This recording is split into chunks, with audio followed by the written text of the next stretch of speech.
안녕하세요. 저는 카카오 엔터프라이즈에서 클라우드를 개발하고 있는 코어파트의 토르입니다.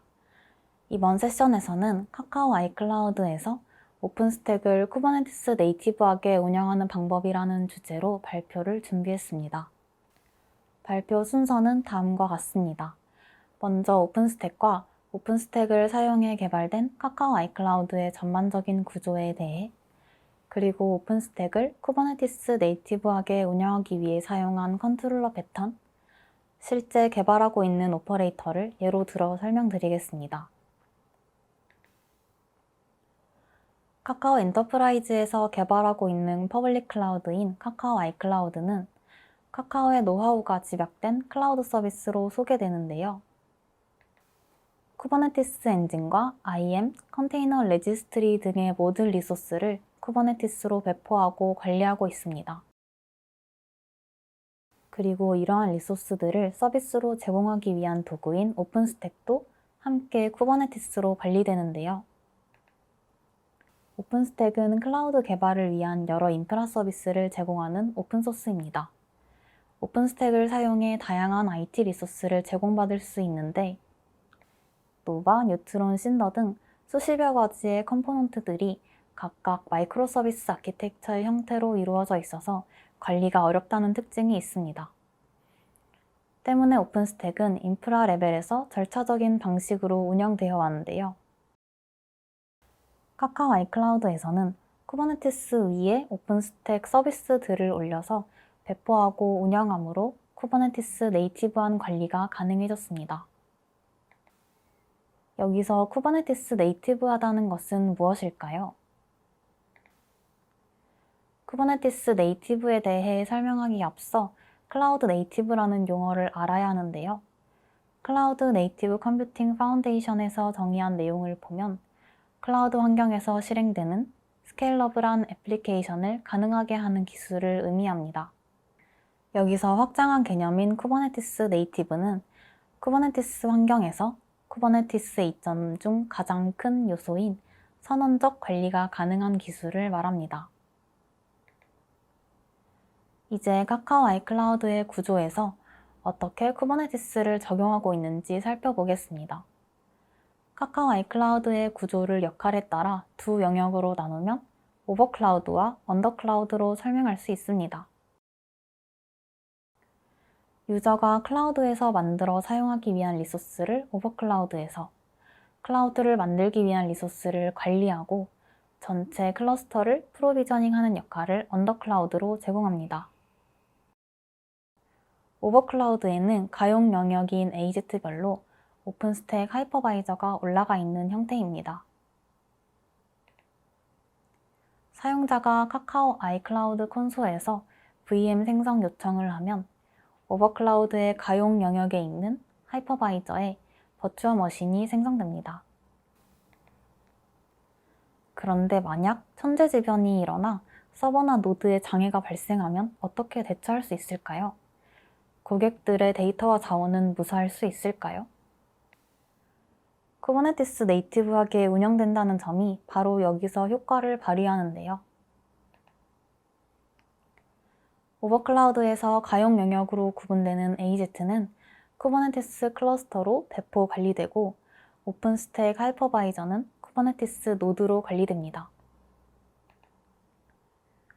이렇게 모든 리소스가 쿠버네티스로 관리되는 환경이기 때문에 노드에 이슈가 발생하더라도 쿠버네티스의 컨트롤러 패턴을 적용하는 것으로 이러한 문제를 해결할 수 있습니다. 여기서 쿠버네티스의 컨트롤러 패턴에 대해서도 짚고 넘어가야 하는데요. 컨트롤러 패턴이란 쿠버네티스에서 리소스를 선언적으로 관리하기 위해 사용하는 디자인 패턴입니다. 선언적으로 관리한다는 것은 관리하고자 하는 리소스의 원하는 상태가 있을 때 이를 정의한 후 컨트롤러에서 원하는 상태와 현재 상태를 주기적으로 체크하여 상태가 다를 때 싱크를 맞추기 위한 리컨사일 로직을 반복적으로 실행하는 패턴을 말합니다. 쿠버네티스의 기본적인 리소스에도 컨트롤러 패턴이 녹아 있습니다. 대표적으로 레플리카 셋이 있는데요. 3개의 파드를 동작하는 것으로 레플리카 셋을 정의하면 파드 하나가 삭제되어도 지워진 상태를 인지하고 정의된 3개의 파드 개수와 현재의 파드 개수를 맞추기 위해 하나의 파드를 새로 준비합니다. 이렇게 정의한 desired state와 current state의 싱크가 맞춰지게 됩니다. 쿠버네티스 내에는 이 외에도 레플리카 셋, 엔드포인트, 네임스페이스, etcd, 서비스 어카운트 등의 컨트롤러가 동작합니다. 이렇게 많은 컨트롤러가 존재하기 때문에 이를 손쉽게 관리하기 위해 싱글 데몬 패키지가 존재하며 이를 쿠브 컨트롤러 매니저라고 합니다. 컨트롤러에는 2개의 주요 컴포넌트가 있습니다. 인포머와 워크 큐인데요. 레이트 리밋 큐라고도 합니다. 인포머는 쿠버네티스 캐시 안에 존재합니다. 쿠버네티스에서는 모든 요청이 쿠버네티스 API 서버를 거치게 됩니다. 때문에 과부하의 위험을 줄이기 위해 get과 list 요청을 많이 사용하게 될 때는 클라이언트 고로 구현된 캐시를 사용하도록 개발되어 있습니다. 인포머는 정의할 리소스들의 상태를 주시하는 역할을 합니다. 그리고 리소스의 스펙에 변화가 있을 때마다 이벤트가 트리거돼서 해당 리소스의 네임과 네임스페이스를 받아 큐로 전달합니다. 워크 큐는 각 컨트롤러마다 존재합니다. 큐에 이벤트가 들어오면 프로세스에서 이벤트를 가져와서 컨트롤러로 리소스의 네임과 네임스페이스를 전달합니다. 컨트롤러에서는 쿠버네티스 클라이언트를 사용하여 대상 리소스가 원하는 상태가 되도록 리컨사일 로직을 수행합니다. 만약 로직이 실패했을 경우에는 성공할 때까지 큐의 이벤트를 디큐 혹은 리큐하며 상태가 맞춰질 때까지 리컨사일을 실행합니다. 이러한 컨트롤러 패턴을 쿠버네티스 클러스터 환경에 적용하기 위해서는 관리하기 위한 대상에 대해 커스텀 컨트롤러를 직접 구현하는 것이 필요합니다. 이번 예시에서는 에러가 발생한 하이퍼바이저에 있는 자원을 안전하게 옮기는 것이 목적이므로 하이퍼바이저와 AZ 클러스터를 커스텀 리소스 데피니션으로 정의하고 리컨사일 로직을 수행하는 컨트롤러를 직접 구현하였습니다. 저는 이 오퍼레이터를 이슈가 발생한 하이퍼바이저, 즉 노드를 처리하는 오퍼레이터라고 해서 노드 엘리미네이트 오퍼레이터로 이름을 지었습니다. 여기서 잠깐 여담을 말씀드리자면 저는 올해 초 인턴 3개월 동안 이 오퍼레이터를 구현을 했는데요. 쿠버네티스의 리소스를 직접 정의해서 컨트롤러를 확장할 수 있구나 라는 사실을 알게 되자마자 커스텀 컨트롤러를 개발하게 되었습니다.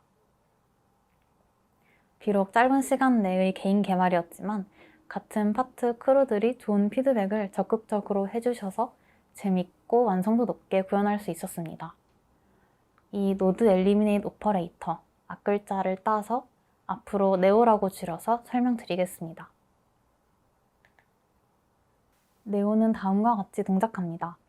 카카오 아이클라우드의 언더클라우드에는 전체 클러스터에 대한 메타데이터와 접근 정보가 관리되는데요. 언더클라우드 클러스터에 네오의 파드가 배포됩니다. 파드에는 컨트롤러와 커스텀 리소스가 구현되어 있습니다.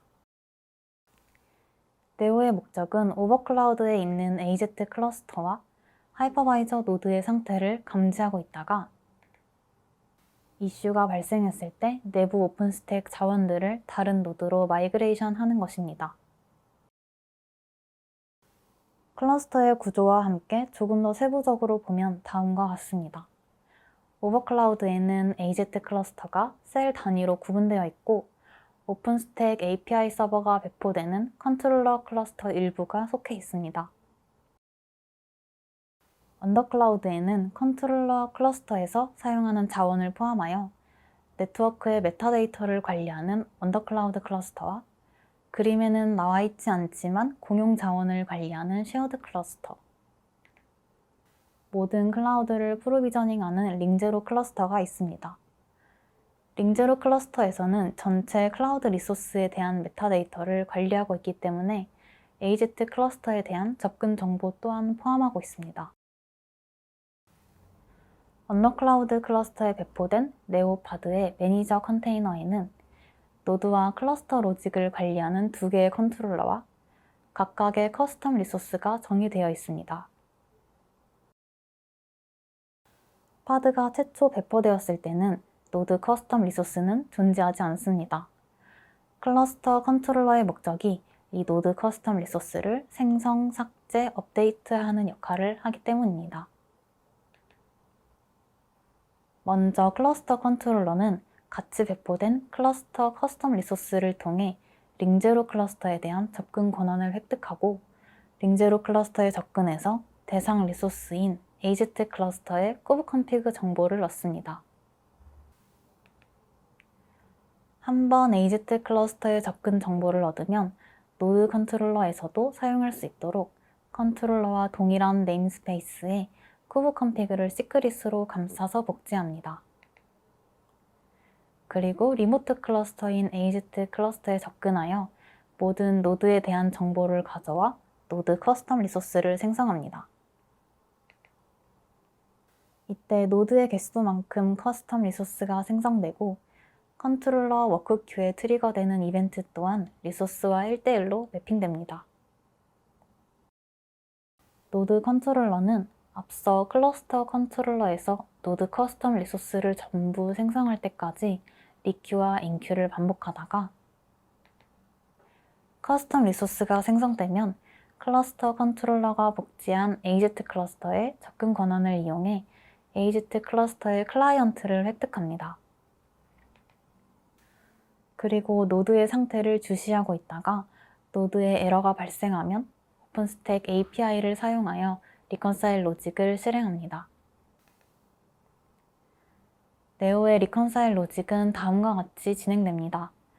클러스터 컨트롤러의 경우 노드를 주시하고 있다가 create, delete 이벤트가 발생했을 때 리컨사일 로직이 트리거링 됩니다.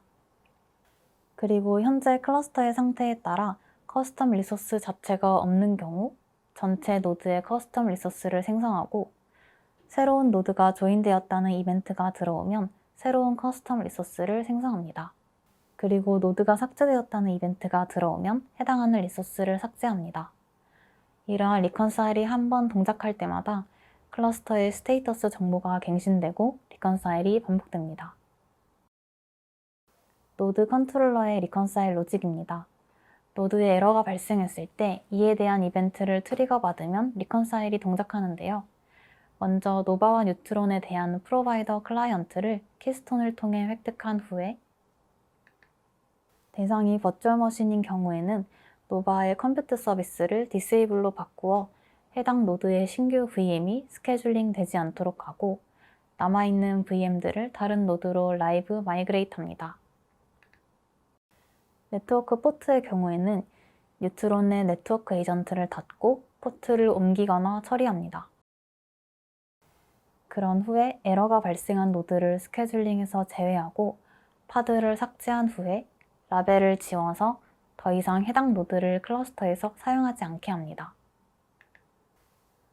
이러한 리컨사일 로직이 실행하고 나면 VM과 포트는 안전한 노드로 옮겨가고 해당 노드는 제거되거나 에러 원인이 해결된 후 다시 복구하게 됩니다. 그런데 아까 컨트롤러 패턴에 대해 설명할 때 인포머는 리소스의 스펙에 변화가 있을 때 이벤트를 받는다고 설명드렸는데요. 네오의 두 컨트롤러는 커스텀 리소스의 스펙만 바라보고 있는 것이 아니라 노드라는 오브젝트 자체를 바라보고 있다가 특정 이벤트가 발생했을 때 트리거됩니다. 노드 컨트롤러의 경우에는 리모트 클러스터의 모든 노드에 대해 에러가 발생했다는 것을 트리거링 받으면 리컨사일을 동작합니다. 클러스터 컨트롤러는 노드 커스텀 리소스를 관리해야 하므로 클러스터에 새로운 노드가 유입되었거나 삭제되었을 때 이벤트가 발생하게 됩니다. 이것은 인포머를 새로 정의하는 것으로 가능한데요. 기존의 스펙에 대한 변경사항만 트리거링 받는 인포머 A 외에 특정 조건의 이벤트를 받을 수 있도록 쉐어드 인포머를 새로 정의할 수 있습니다. 인포머의 관점에서 컨트롤러를 보면 다음과 같습니다. 캐시는 기본적으로 커스텀 리소스를 주시하고 있는데요. 이 커스텀 리소스의 스펙에 변화가 생기면 해당하는 큐에 이벤트를 넣고 이 이벤트에 대한 컨트롤러 리컨사일이 동작합니다. 이때 이런 이벤트를 받는 대상을 외부에 있는 리소스로 추가할 수 있습니다. 쉐어드 인포머를 새로 선언하여 AGT 클러스터의 노드 상태를 바라보도록 조건을 걸어주면 노드가 삭제, 생성되거나 에러가 발생하는 조건에 리컨사일을 트리거링할 수 있게 됩니다. 여기까지 에러가 발생한 오픈스택 하이퍼바이저를 선언적으로 관리하는 방법에 대해 소개를 드렸는데요. 카카오 아이클라우드에서는 이것 말고도 다양한 컨트롤러를 개발하여 모든 리소스를 쿠버네티스 네이티브하게 관리하는 환경을 구축하고 있습니다. 카카오 엔터프라이즈의 더 깊은 클라우드 개발 이야기에 관심 있으시다면 뒤에서 이어지는 세션인 쿠버네티스 편하고 쿨하고 섹시하게 개발하기와 모든 것이 쿠버네티스인 세상에서 안전하게 배포하기 세션을 들어주세요. 그리고 저희 클라우드 개발팀에서는 쿠버네티스, 오픈스택, 아이아스 등 클라우드 개발을 재밌게 함께할 모든 분들을 기다리고 있습니다. 지금까지 멀티버스 팀의 코어 파트 토르였습니다.